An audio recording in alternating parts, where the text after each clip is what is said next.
How about now? Hello, hello, hello.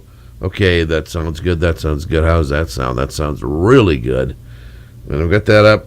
Okay, ladies and gentlemen, live from Voiceopolis Studios in the neon shadows of Las Vegas, it's F. Ed Knutson. Thanks for joining us here today. We are going to be talking about, I don't know, let's make something up. We're going to be talking about, how many radio and television broadcast, etc., waves are passing through your body at any minute. I don't know. Somebody Google that for me and get back with me. It's interesting to note that at all times, almost every major metropolitan city, we are bombarded daily with electromagnetic waves. Believe it or not, believe that or not, that is energy.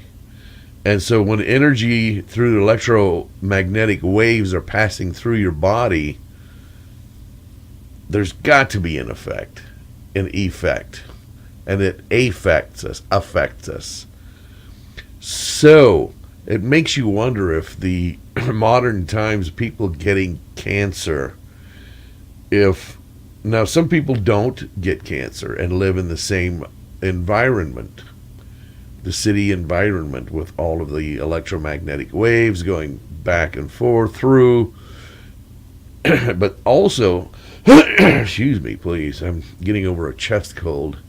The human body, certain bodies, some humans, of course, are more susceptible to certain things than others. Some people will get sick from a virus that's in a room. Other people won't, and there may be the excuse, well, they've had that virus before, their immune system is better than the person that did get it, etc. But people are different. And so some people can go their whole lives without getting like this bug that I have. It's okay. This is weird. I've been calling it the vampire cold because it only bites me at night. And what's funny is I went to bed. This is Wednesday when I'm talking right now. Went to bed Sunday night. I felt good. Middle of the night. I don't know if it was like the front middle or the back middle, but during the night I woke up with a sore throat, and it hurt. It was like, ow, oh no. And then I could feel like the little cringiness in the sinusoids and the little congestion and stuff. And I'm like, oh man, I'm getting sick. I'll just go back to sleep. So I went back to sleep. I woke up several times between Sunday night and Monday morning and felt that. And then when I arose to come to work on Monday morning, I felt pretty good. And I thought, man, I kicked that thing overnight. Yeah, baby, it's out of here. So I went ahead and worked the whole day. And kind of the end of the day, I was getting a little tired at the end of the evening. And I could kind of feel like, an edginess from that bug or whatever. Oh, sure enough, when I went to sleep Monday night, overnight, into Tuesday, it attacked me again. Not quite as bad. I didn't get the sore throat, but I could feel the lungs and the sinusoids and getting congestions. And again, Tuesday night, did the same thing. So Monday night, Tuesday night. Now today is Wednesday, and I actually feel it in the lungs pretty much all day today. You might even hear it in my voice. I've got this crackle.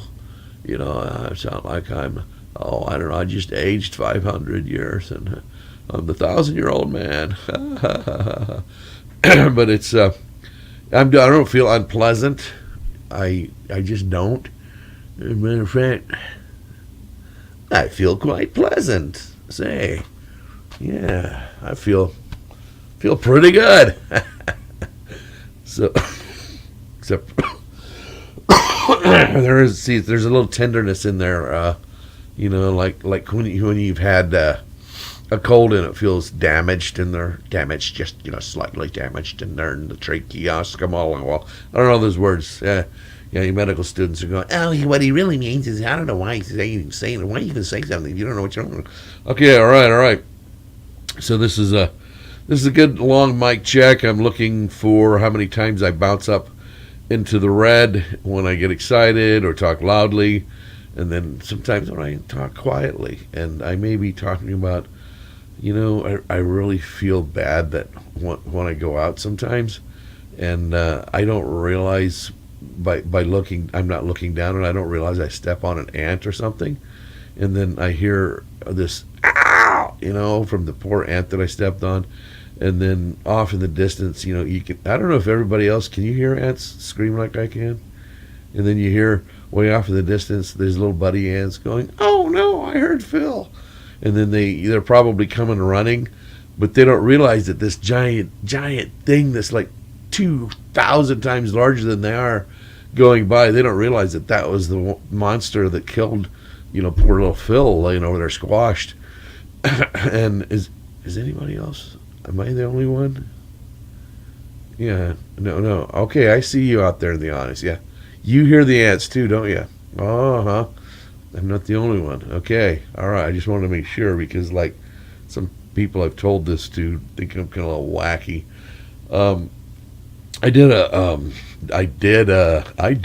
what is that? That's the way to start a sentence. I performed an audio radio drama. Let's see, what was the name of it? It was before the Twilight Zone. There used to be a series on radio, even before. Let's see, what was it? Arch Obler wrote some really good stuff, and even before him, there was a fellow that Arch Obler kind of got his ideas from back in the 30s in early radio, and I had a radio drama that I performed doing all the voices. And it was about like an insect, and he's talking to the other insects that are sitting around and telling a story, and he talks about how they're going to take over the world someday, and those humans, and he's trying to explain to them about humans, and so it's looking at things from a bug's perspective, and I really enjoy doing that. So ever since I performed that, because I performed all parts, I've had that bug perspective, and I can hear the ants. And it's kind of interesting. And anyway, if you believe that, I'm a storyteller, right? And anyway, I said anyway again. Want me to say it again? Anyway, alrighty then. The mic check I'm doing today, this is a long one, and I don't see it going up into the red very well. But I want to be able to listen back to this, and of course I like to hear my corniness sometimes because it reminds me that my sanity is always on the verge of insanity. What else can it be on the verge of? Verge. I knew a guy named Verge once. Virgil. We call him Verge. But he was not on the verge of anything. He was just straight arrow. Nice guy. And he, no matter where you were, he always had polished boots. And I was like, okay, why do you... And then I know you're a Marine like me, but come on, man. Anyway, suede does not look good polished, folks. I'm really suede.